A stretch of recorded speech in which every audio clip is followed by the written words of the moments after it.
আসসালামু আলাইকুম সকলকে। আমি আজরা সুলতানা, সহকারী শিক্ষক, হাজী ইব্রাহিম সরকারি প্রাথমিক বিদ্যালয়, লালবাগ, ঢাকা। সকলকে আমার ইউটিউব চ্যানেল এবং ফেসবুক পেজে সকলকে স্বাগতম।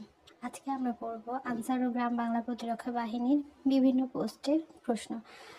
আচ্ছা, আমরা প্রথম প্রশ্নটা একটু দেখি। প্রথম প্রশ্ন আছে যে বাংলার মৌলিক স্বরধ্বনি কয়টি?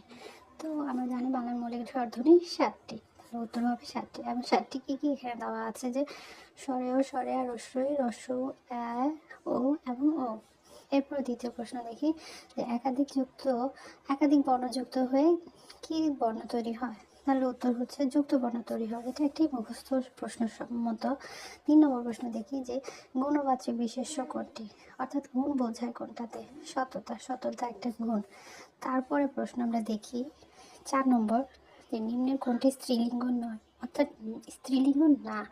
তার উত্তর পাই মানি স্ত্রীলিঙ্গ নয়, তাহলে এটা পুল্লিঙ্গ। মানি পুল্লিঙ্গ হিসেবে ব্যবহৃত হয়, আর মানির স্ত্রীলিঙ্গ হচ্ছে মানিনী।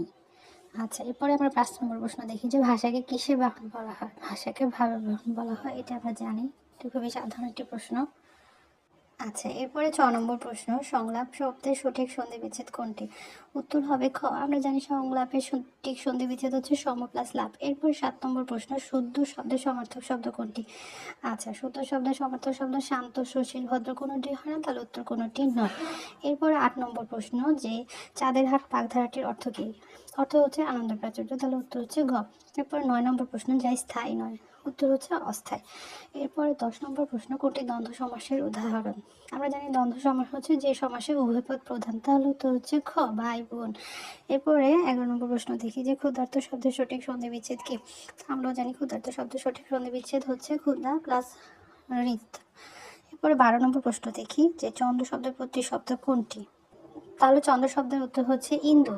এরপরে 13 নম্বর প্রশ্ন, রবীন্দ্রনাথ ঠাকুর তার রচিত কোন নাটকটি কাজী নজরুল ইসলামকে উৎসর্গ করেছিলেন? উত্তর হচ্ছে বসন্ত নাটক। 14 নম্বর প্রশ্ন, লিঙ্গান্তর হয় না এমন শব্দ কোনটি? কবিরাজের কোনো লিঙ্গান্তর হয় না। এরপরে 15 নম্বর প্রশ্ন দেখি যে বিজিত শব্দের বিপরীতার্থক শব্দ কি? তাহলে বিজিত শব্দের বিপরীতার্থক শব্দ হচ্ছে বিজয়। 16 নম্বর প্রশ্ন, কোনটি সঠিক বানান? সঠিক বানান হচ্ছে কারিগরি, ক নম্বর প্রশ্ন। এরপরে 17, আকাশ শব্দের সঠিক সমার্থক শব্দ হচ্ছে নব, এটা আমরা জানি। এরপর 18 নম্বর প্রশ্ন, পাণ্ডব শব্দের অর্থ কী? পাণ্ডব শব্দের অর্থ ফ্যাকাশে।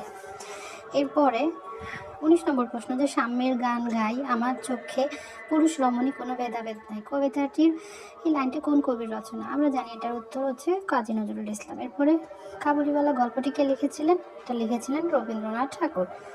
তো সকলকে ধন্যবাদ।